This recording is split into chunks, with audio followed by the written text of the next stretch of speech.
Hello mga mare! Ito nga pala ang kaganapan na nagpunta po kami sa Virgen Milagrosa de Badoc.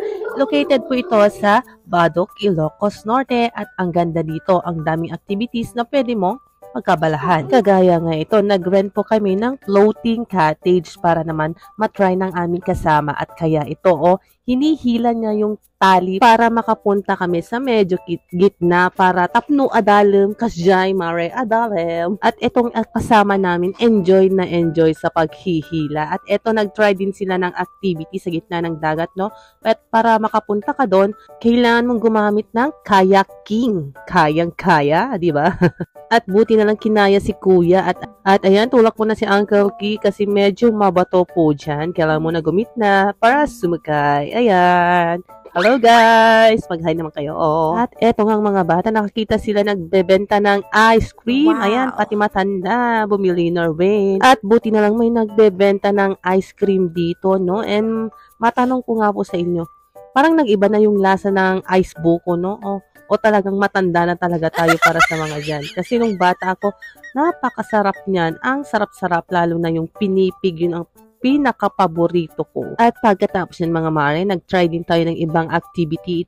Ito pero nakakangawit mga mare, lalo na pag pumunta ka na dyan sa gitna. Diyos ko! Aatakihin na naman tayo ng arthritis nito mga mare. At okay lang din naman. Nag-enjoy naman tayo, di ba? Yes! At eto na nga sina kuya nang nag-try ng activity pero di kinaya ni kuya. Ayan, pagod na daw. Ayan, at inaasikaso si kuya ng nagbabantay dito sa kanilang floating, ano ba to? At ayan, hindi na nga kinaya ni kuya kaya magpapahinga muna siya bago namin siya kunin.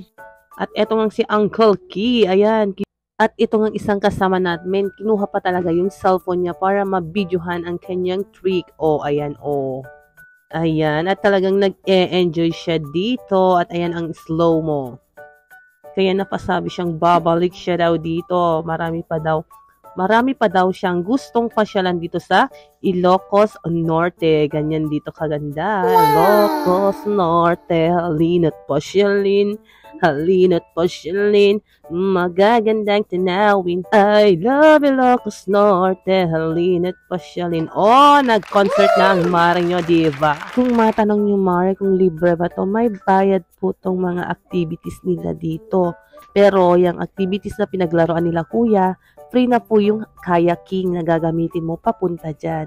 Pero itong sinakayan po namin na nagpepedal ka, meron pong rent ito mga mare. At kung magkano naman ang bayad sa activities na to mga mare, depende po kung taga saang lugar ka. Meron pong discount kung taga Ilocos Norte ka. At ayan nga, nagpe-pedal na naman tayo mga mare. At siguradong sasakit na ang mga legs natin dito. Lalo na tong kasama ko, nagre-reklamo na pagod na daw siya. At itong mga batang kasama namin, super enjoy sila kahit nangingitim na sila sa init, no? At ayan, trinay din ng aming mga kasama itong pagpepedal. Ayan, ayaw pa nilang mabasa. At yan, kahit mangitim tayo mga mare, nag-e-enjoy naman tayo. At ayan na nga ang mare nyo, nagkayaking na. Alam mo naman, expert. At least na-try natin, di ba?